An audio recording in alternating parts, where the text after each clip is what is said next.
There were rumors, as there always were in towns like Stillspright, where the fog rolled thick over mossy cobblestones and shadows behaved as if they had lives of their own. Rumors about the old observatory perched on Crow Hill Ridge, its telescopic eye forever aimed at a patch of sky no one seemed able to identify on any star map. But rumors, like shadows, often spoke louder than they should in places starved for excitement. When Abigail Marsh inherited the observatory from her estranged uncle, Dr. Lysander Marsh, she dismissed the warnings of the townsfolk as the whispers of people too far removed from anything resembling science. After all, she was a woman of reason, freshly minted with a PhD in astrophysics and a desperate need for a place to work after the university cut her grant. Crow Hill Observatory, with its antique charm and anachronistic equipment, seemed like the perfect retreat. As she ascended the winding path to the ridge for the first time, Abigail couldn't shake the feeling that the observatory was watching her, its domed roof and unblinking pupil set against a sky bruised by twilight. The road narrowed as the trees thickened, their gnarled branches clawing at her rented SUV like arthritic fingers. When she finally reached the summit, the observatory loomed before her, a hulking silhouette of rusted metal and cracked concrete.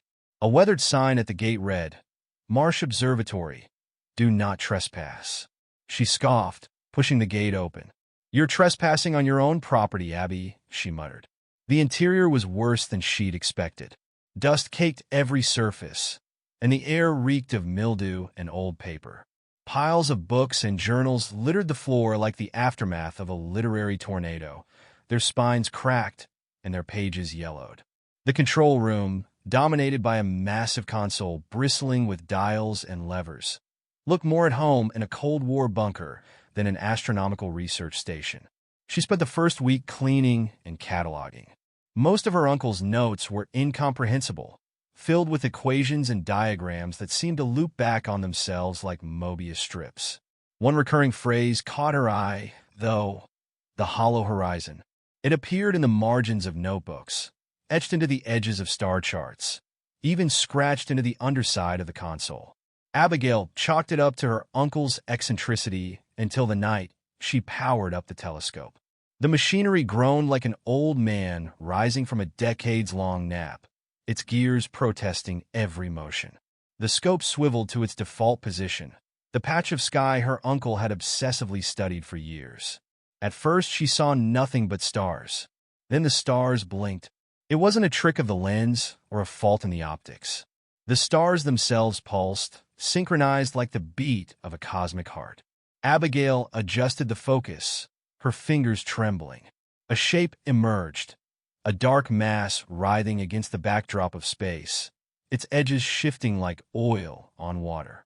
She leaned closer, her breath fogging the eyepiece. The shape moved, undulating toward the center of her view. Then it stopped. Abigail's heart skipped as she realized the truth. It was looking back at her. The days that followed blurred into a haze of feverish research. Abigail pored over her uncle's notes, cross-referencing them with everything she could find on astrophysical anomalies. The term the hollow horizon appeared again and again, but always in fragments, as though her uncle had been deliberately cryptic. Then she found the photographs. Tucked inside a false bottom in one of the desk drawers, the photos were grainy and discolored, but their subject matter was unmistakable. They depicted the same writhing mass she'd seen through the telescope. In some photos, it loomed over landscapes that shouldn't exist, forests of obsidian trees, cities built on floating islands, oceans the color of spilled ink. But it was the last photo that froze her blood. It showed the observatory, its dome lit from within by a sickly green glow. Standing in the foreground was her uncle, his face a rictus of terror. Behind him, the mass coiled like a serpent, its many eyes trained on the camera. The first time Abigail heard the voice, she thought it was a dream. "Hello, Abigail," it whispered, soft as the sigh of leaves in autumn. She bolted upright in bed, the room spinning. Her heart hammered as she scanned the shadows, but they revealed nothing beyond the familiar clutter of her new home. She dismissed it as exhaustion. The second time, she was awake. It came from the control room, a low, melodic hum that vibrated in her teeth. She followed it, drawn like a moth to flame. The telescope was active, its lens pointed at the hollow horizon. The voice emanated from the console, words forming amidst the static. "Abigail, open the door." "What door?" she whispered, her voice trembling. The screen flickered, displaying a series of coordinates. Before she could react, the telescope's mechanisms roared to life, adjusting its position. Through the eyepiece, Abigail saw the mass again, closer than ever. This time it smiled.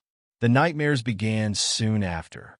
Abigail dreamed of labyrinths carved into the flesh of a living planet, their walls pulsing with veins that oozed a bioluminescent ichor. She wandered these halls, pursued by a sound she could only describe as laughter, though it bore no resemblance to anything human. In her waking hours, she heard the laughter again, echoing from the telescope. Desperate for answers, she reached out to Dr. Emery Pike, an old colleague who specialized in cosmology. She sent him her uncle's notes, along with the photos and a detailed account of her experiences. 2 days later, she received an email. Subject: "Stop everything. Abigail, I don't know what you've stumbled onto, but you need to leave that place. The coordinates you sent me correspond to a region of space known to contain anomalies. I can't explain it fully here, but you're dealing with something beyond comprehension.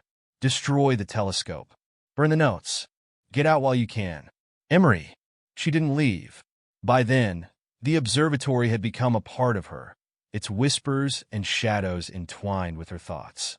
The voice grew stronger, its commands more insistent. Abigail found herself compelled to follow them, her resistance eroding like sand under a relentless tide. One night, she unlocked the hatch at the base of the telescope. The descent was endless. A staircase spiraled into the earth, its walls slick with moisture and something else, something warm and pulsating. The air grew thick, suffused with a metallic tang that clung to her tongue. She felt as though she were walking into the throat of a living thing. At the bottom, she found a cavern bathed in green light. In its center stood a machine unlike anything she'd ever seen, a grotesque fusion of organic and mechanical components. Tubes pulsed with dark fluid, and its surface was covered in eyes that blinked independently. "Welcome," the voice said, emanating from the machine. Abigail approached, her movements no longer her own. The machine extended a tendril, its surface glistening. It touched her forehead, and in that instant she understood. The hollow horizon wasn't a place. It was a gateway, and something was coming through. When the townsfolk finally mustered the courage to investigate the observatory, they found it abandoned. The telescope was shattered, the control room charred black. No sign of Abigail remained, save for a single photo left on the desk. It showed the observatory bathed in green light, the silhouette of a woman standing in the doorway. Behind her, the stars blinked in unison, and the hollow horizon smiled. But the observatory did not remain silent. 2 weeks after Abigail's disappearance, Sheriff Daniel Crowley received a call from the mayor's office. A green light was flickering atop Crow Hill Ridge, pulsing faintly against the night sky like a beacon. He drove up the ridge with Deputy Harper in tow, both armed and jittery, though neither could have explained why. "Probably some kid messing around up there," Crowley said, but his voice lacked conviction. Harper didn't reply. She was staring at the ridge, where the green light painted the fog in sickly hues. The air felt heavier as they approached the summit. The temperature dropped sharply, and the smell hit them. Copper and rot, a combination that made Crowley gag. Harper clicked on her flashlight, but the beam seemed to dissolve into the mist. The observatory door hung ajar. "Stay close," Crowley muttered, stepping inside. Harper followed, her boots crunching on shards of glass that littered the floor. The interior was a mess. Overturned furniture, wires hanging like entrails from the ceiling, and that smell, stronger now, clinging to every surface. The telescope, or what was left of it, dominated the room. Its barrel had collapsed inward, as if something had pulled it apart from the inside. Scorch marks radiated outward in jagged lines, their patterns disturbingly organic. "Sheriff," Harper said, her voice trembling. She was standing by the control console, staring at the screen. It was cracked but still flickering, displaying a loop of garbled static interspersed with flashes of something. Faces. Hands. Eyes. Then came the whisper. "Welcome back," it said, soft and syrupy, slithering into their ears. Crowley stumbled backward, his hand going to his gun. "Who's there?" he barked. The screen flickered again, the static coalescing into an image of the hollow horizon. Harper gasped, her flashlight clattering to the floor. The dark mass filled the screen, its edges pulsating. And in its center, a new shape emerged. A figure, humanoid but wrong, its limbs elongated and its face obscured by a veil of shifting stars. "Leave now," the figure intoned, its voice a chorus of overlapping tones, some deep and guttural, others high and keening. "Or become part of the offering." Crowley didn't need to be told twice. He grabbed Harper by the arm and yanked her toward the door. As they fled, the voice followed them, echoing through the observatory. "You cannot run from the horizon. It sees you. It knows you." The next day, Crowley tried to file a report, but the words wouldn't come. Every attempt to describe what he'd seen dissolved into gibberish, his sentences unraveling like threads from a frayed rope. Harper fared no better, her hands shaking so badly she couldn't hold a pen. By the end of the week, both had resigned from the force. Crowley left town altogether, but Harper stayed, holed up in her apartment with the curtains drawn. Her neighbors reported hearing strange sounds from her unit, murmured conversations, the hum of static, and on one occasion, the unmistakable sound of laughter. Meanwhile, the green light atop Crow Hill Ridge grew brighter. The townsfolk whispered about it in hushed tones, their fear palpable. Crops withered in the fields, and animals began to vanish. First pets, then livestock.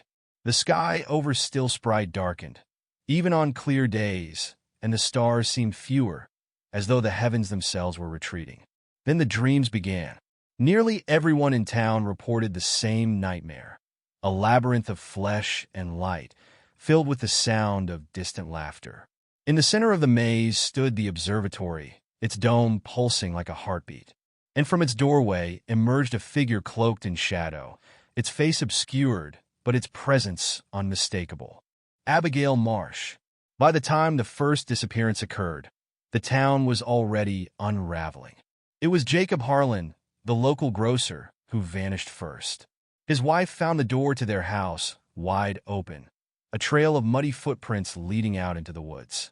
Search parties combed the area for days, but all they found was his hat, perched neatly on a tree branch 15 feet off the ground. Next was Clara Reed, a schoolteacher who walked out of her classroom in the middle of a lesson and never returned. Then the mayor's son. Then the postmaster. The pattern was impossible to ignore. Each disappearance coincided with the nights when the green light flared brightest, casting eerie shadows over the town. When the last bus left Stillspright, carrying with it the few remaining residents who hadn't yet succumbed to the madness, the town was silent. The streets lay empty, the houses dark, their windows like hollow eyes. But the observatory remained. Its light could be seen for miles, a beacon to those foolish or desperate enough to approach. Some came seeking answers, others out of morbid curiosity. None returned.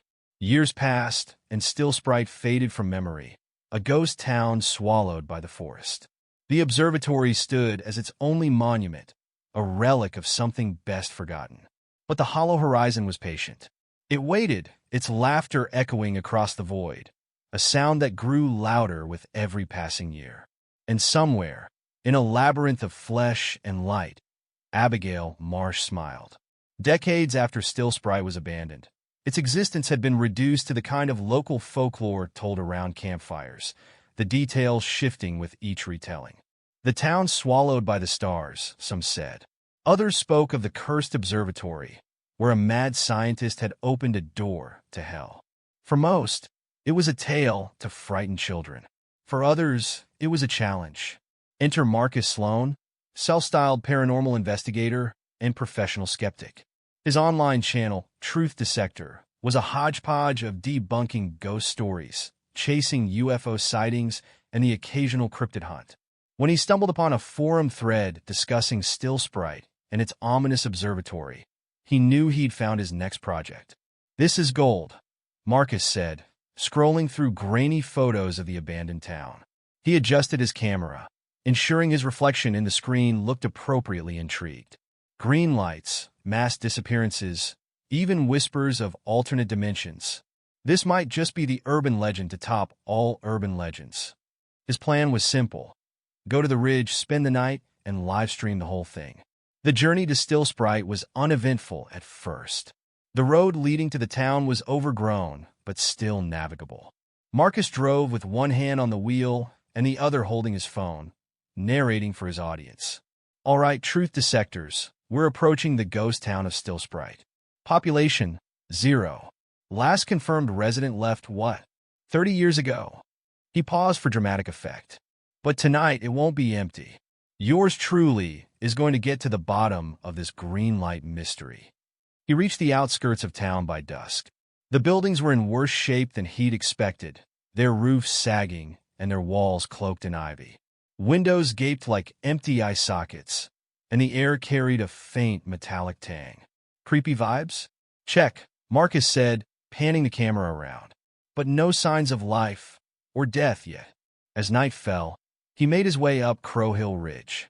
The observatory loomed above, its silhouette stark against a sky unnervingly devoid of stars. "Here it is, folks," Marcus whispered, turning the camera toward the structure. The green light pulsed faintly, casting eerie shadows across the path. The infamous Marsh Observatory. Let's see what all the fuss is about. The interior of the observatory was a labyrinth of decay. Marcus picked his way through the rubble, his flashlight casting long, jittery beams. He kept up a steady stream of commentary, his tone a mix of nervous bravado and feigned skepticism. "Okay, so this place is definitely giving off some Event Horizon vibes," he said, pausing to film a set of claw-like marks gouged into the wall. "But scratches don't prove interdimensional horrors. Could be bears, or really angry raccoons." Then the whisper started. Marcus froze, his breath catching. The sound was faint at first, like wind brushing through reeds, but it grew louder, the words forming a cadence that made his stomach churn. "Open the door." The screen on his camera flickered. "What the hell?" he muttered, tapping the device. The whispers rose in pitch, overlapping, until they became laughter, deep, guttural, and mocking. Then the lights went out. When Marcus woke, he was no longer in the observatory. He stood in a corridor that seemed to stretch infinitely in both directions. The walls pulsed like living flesh, their surfaces glistening with a sickly green sheen. The air was thick and warm, vibrating with the same laughter that had filled his ears before everything went dark. "Hello," Marcus called, his voice echoing strangely. His flashlight was gone, but his phone still worked. He held it up, the screen casting a faint glow. The camera was still recording. The feed showed something behind him. Slowly, Marcus turned. The figure was humanoid but distorted, its limbs too long, its face a swirling void of stars. It tilted its head as though studying him, and though it had no mouth, Marcus heard its voice clearly. "Welcome, Marcus Sloan. We've been waiting for you." The live stream abruptly cut out, leaving Marcus's viewers with nothing but a frozen frame of his terrified face. It became an internet sensation overnight, spawning countless theories. Some claimed it was a hoax, a masterful piece of performance art. Others swore it was proof of the supernatural, or worse, extraterrestrial. But as the weeks passed and Marcus failed to resurface, even the skeptics began to wonder. Back in Stillspright, the observatory thrummed with life. The green light grew brighter, and the hollow horizon widened. Through its shifting depths, new shapes began to emerge, impossible geometries and chittering forms that defied logic. They watched, waiting for the doorway to open fully. And deep within the labyrinth, Marcus wandered, his mind unraveling with every step. The walls whispered to him, their voices weaving together into a single, inescapable truth. There was no escape from the hollow horizon, but it promised him one thing. He would never be alone again. The world outside Stillspright began to notice. It started with fringe forums and conspiracy channels dissecting Marcus Sloane's last livestream frame by frame. Someone claimed to have analyzed the static at the end of the feed, pulling out distorted images that looked like faces or alien landscapes. Others swore they could hear whispers when the volume was turned up, a phrase looping over and over. The hollow horizon knows you. From there, the phenomenon bled into more mainstream channels. Paranormal podcasts, late-night talk shows, and clickbait news sites ran stories about the cursed observatory and the disappearances tied to Crow Hill Ridge. A documentary team even attempted to visit, but their footage was never released. The studio claimed it was a creative decision, but rumors swirled of the crew experiencing hallucinations and inexplicable injuries during the shoot. And then the lights started. The first sighting was in New Hampshire, over a desolate stretch of forest near a decommissioned radio array. Witnesses described a faint green glow pulsating in the sky, accompanied by a low hum that made their teeth ache. Over the following weeks, similar lights were reported across the globe, above abandoned mines, ancient ruins, and deep ocean trenches. Scientists scrambled to explain the phenomenon. Some attributed it to atmospheric disturbances, while others posited experimental technology or even hoaxes. But those who spent too much time studying the lights reported unsettling side effects: vivid nightmares, auditory hallucinations, and an overwhelming sense of being watched. One by one, they either went silent or vanished entirely. At the edge of the hollow horizon, something stirred. The mass that had once been confined to the distant reaches of space was no longer content to remain a mere observer. It had grown stronger, its tendrils weaving through the fabric of reality like roots seeking fertile soil. And it was hungry. By the time the green light appeared over London, it was impossible to dismiss. It illuminated the night sky like an aurora, its glow reflected in the Thames. Crowds gathered on bridges and rooftops, their faces upturned in awe and fear. That's when the first rift opened. It was subtle at first, a shimmering distortion near the base of the shard. A street performer filming on his phone captured the moment it tore wide, revealing a pulsating void filled with shapes that defied comprehension. Tendrils of black and green spilled forth, writhing like smoke and shadow given form. The crowd panicked. People screamed, trampled each other, and fled in all directions, but the rift expanded, swallowing the streets. The lights of London flickered and died, and for one terrifying moment, the city was silent. Then the laughter began. Across the globe, the same pattern repeated. In New York, a rift split open in Times Square, its light casting grotesque shadows on the billboards. In Tokyo, it emerged above Shibuya Crossing, the mass coiling and uncoiling like a serpent. In Cairo, it erupted from the base of the Great Pyramid, enveloping the ancient structure in darkness. The hollow horizon was no longer confined to the observatory. It was everywhere. In the chaos, a strange message began appearing on screens, televisions, smartphones, digital billboards. The text was jagged and erratic, as if scrawled by an unseen hand. Welcome to the horizon. Surrender your sight. Surrender yourself. Those who tried to resist felt their minds unraveling. The more they fought, the clearer the voice became, a chorus of whispers urging them to join the ever-growing labyrinth. Some succumbed willingly, their faces contorted into blissful masks as they walked into the rifts. Others clung to their sanity, only to be pulled in by tendrils that moved faster than thought. In a remote bunker beneath Geneva, a group of scientists and military officials convened to discuss their next move. The lead scientist, Dr. Elena Markov, stood before a monitor displaying live feeds of the chaos. "This isn't just an invasion," she said, her voice taut with exhaustion. "It's a reconfiguration. The horizon isn't here to destroy us. It's here to rewrite us." "Rewrite?" barked General Peterson, his knuckles white against the edge of the table. Markov nodded, gesturing to the screen. "Look at the victims. Their bodies aren't just being consumed. They're being transformed. Their neural patterns are being altered, synchronized with the entity's own structure. It's assimilating us. And you expect us to do what? Sit here and watch?" Markov hesitated. She glanced at a file on the table, marked classified, Project Eidolon. Inside were fragments of Abigail Marsh's research, recovered from the ruins of Crow Hill Observatory. There may be a way to disrupt the process, she said, her voice barely above a whisper. But it's dangerous, and it requires going into the horizon. The mission to breach the horizon was assembled within 48 hours. A team of volunteers, scientists, soldiers, and one reluctant journalist was equipped with experimental technology designed to shield their minds from the entity's influence. As they approached the largest rift, located in what had once been the heart of Berlin, the air shimmered with an unnatural heat. The ground beneath their feet pulsed, and the whispers grew louder with every step. Inside the rift, reality twisted. The labyrinth stretched endlessly, its walls alive and watching. The team pressed forward, their movements sluggish as if wading through molasses. Figures emerged from the shadows, distorted remnants of those who had been consumed, their faces frozen in expressions of ecstasy or horror.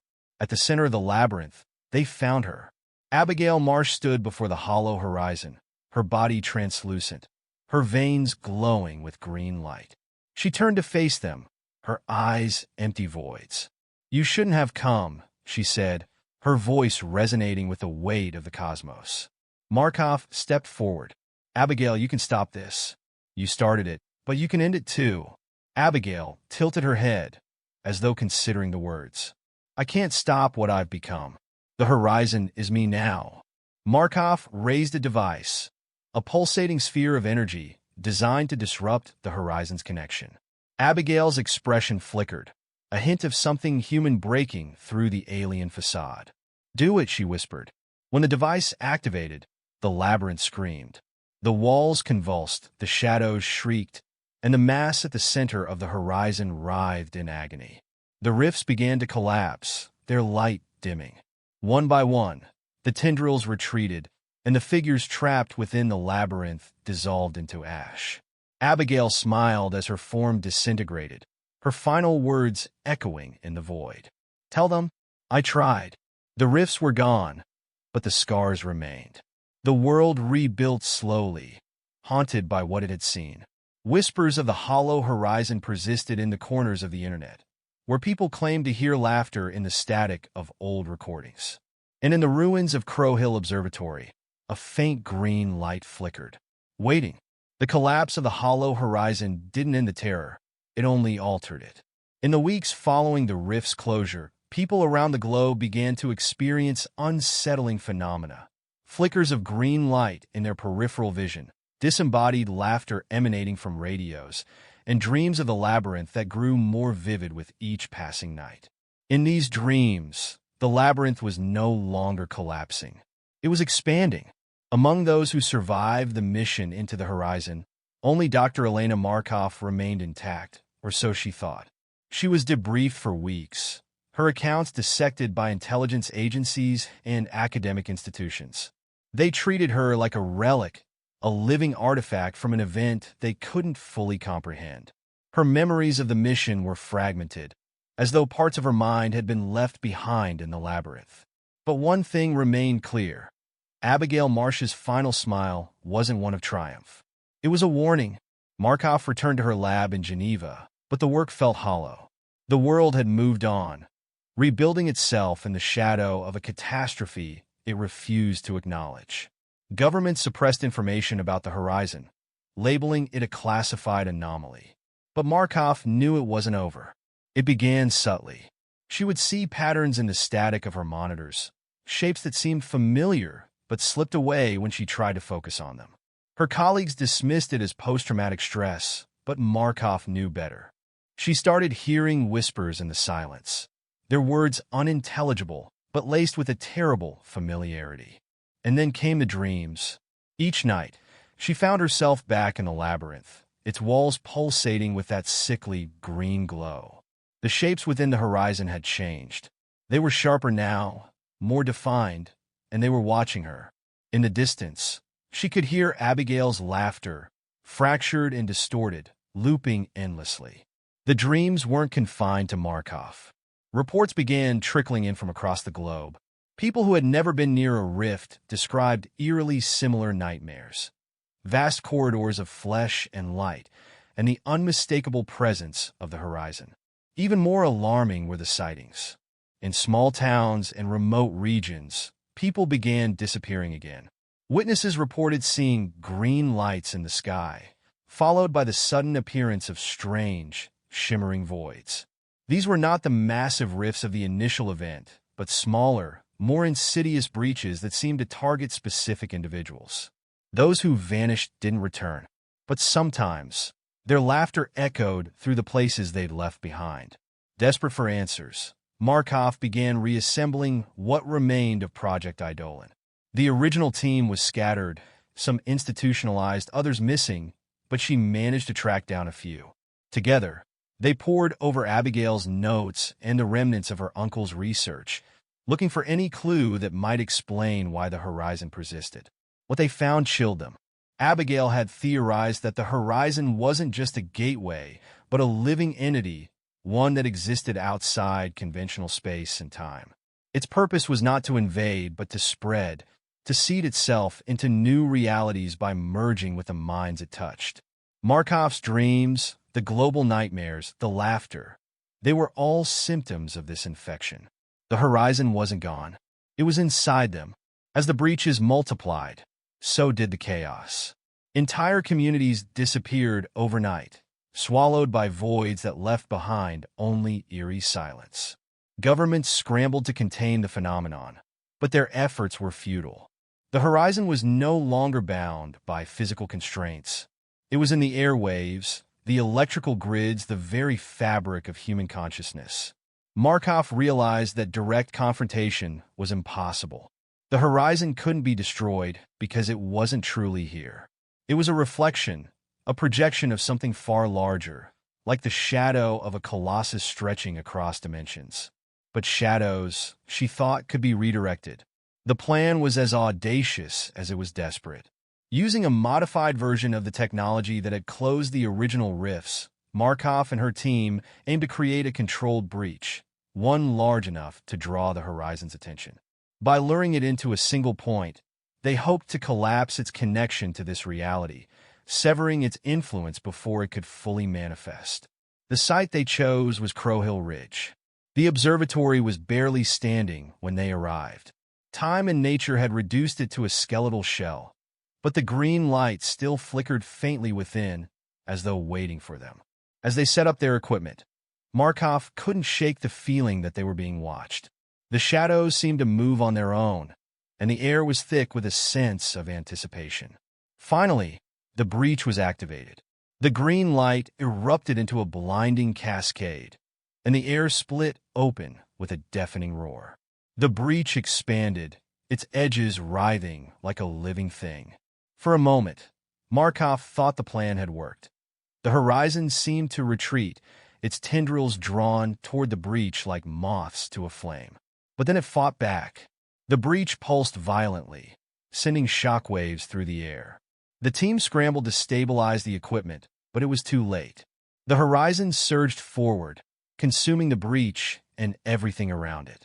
Markov found herself once again in the labyrinth. This time it was different. The walls were darker, denser, their surfaces alive with shifting patterns that resembled faces, familiar faces. Her team, her colleagues, even Abigail Marsh.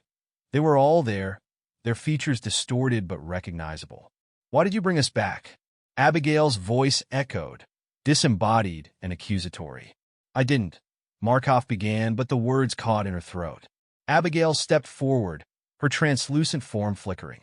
"You think you can outwit the horizon? Foolish. You've only brought it closer."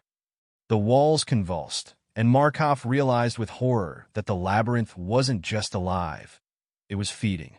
"You wanted answers," Abigail said, her smile widening into something monstrous. "Now you'll be part of them." When the rescue team arrived at Crow Hill Ridge, they found no trace of Markov or her team. The observatory was gone, replaced by a perfectly smooth, circular crater. In its center, a faint green light pulsed. It was smaller now, almost imperceptible, But those who stood too close claimed they could hear something faint, laughter, distorted and distant, like an echo carried on the wind. The horizon wasn't gone. It was waiting. Years turned into decades, but the hollow horizon was patient. It always had been. The green light, once a worldwide phenomenon, now an urban myth, faded from the public consciousness. People rebuilt, moved on, and buried the horrors of the past under layers of skepticism and denial. Governments redacted files, erased records, and classified every detail of the horizon under obscure military designations. But no one truly forgot.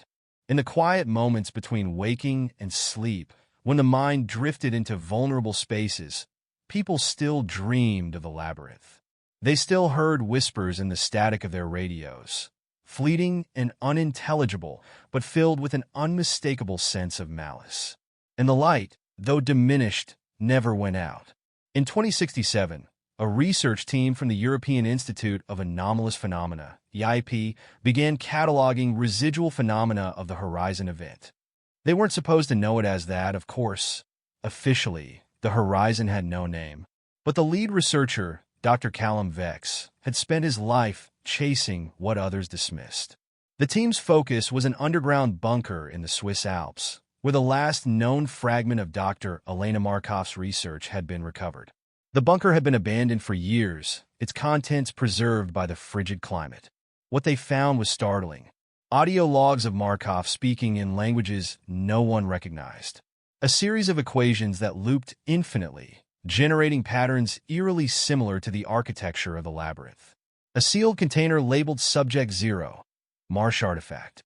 When the container was opened, the team discovered a glass sphere, roughly the size of a grapefruit, filled with a faintly glowing green mist. Inside the mist, shapes writhed, too small and indistinct to define, but disturbingly active. Vex immediately requested transport of the artifact to the EIP headquarters in Geneva for analysis. The artifact was far more than a scientific curiosity. During its transit, the sphere cracked. It was barely a hairline fracture, but it was enough. The green mist seeped into the air, spreading like vapor across the lab where it was held. Within hours, 3 researchers began complaining of headaches and nausea. By the next morning, they were all dead. Autopsies revealed their brains had liquefied, their neural structures reduced to a gelatinous mass of black and green. More disturbingly, the mist was gone, absorbed, it seemed, into the bodies of the dead. But it didn't stay there. Dr. Vex watched the footage of the deaths on repeat, fixated on a single frame. In the moment of their collapse, each researcher's eyes glowed green.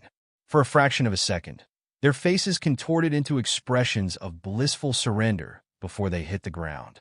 It was Abigail's smile. The connection was undeniable. Vex became obsessed with the Marsh artifact, convinced it held the key to understanding the horizon.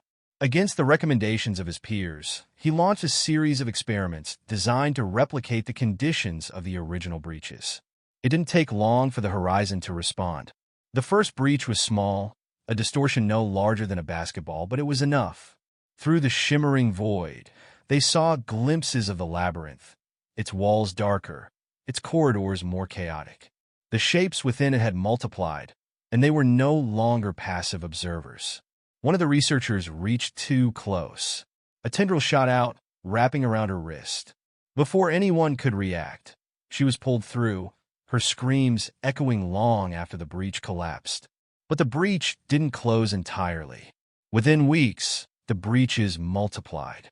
They were no longer confined to the lab, but began appearing spontaneously across the world. Some were small, lasting only moments before winking out of existence. Others lingered, their edges pulsating with a malevolent energy. The mist returned, spreading through the air like a virus. Those exposed to it reported vivid dreams, disjointed memories of places they'd never been, and a persistent feeling of déjà vu. Some claimed to hear Abigail's voice, whispering to them from the shadows. "Come home," she said. In a remote village in Mongolia, an entire population vanished overnight, leaving behind only a single photograph nailed to the town's well. It showed the observatory on Crow Hill Ridge, its dome bathed in green light.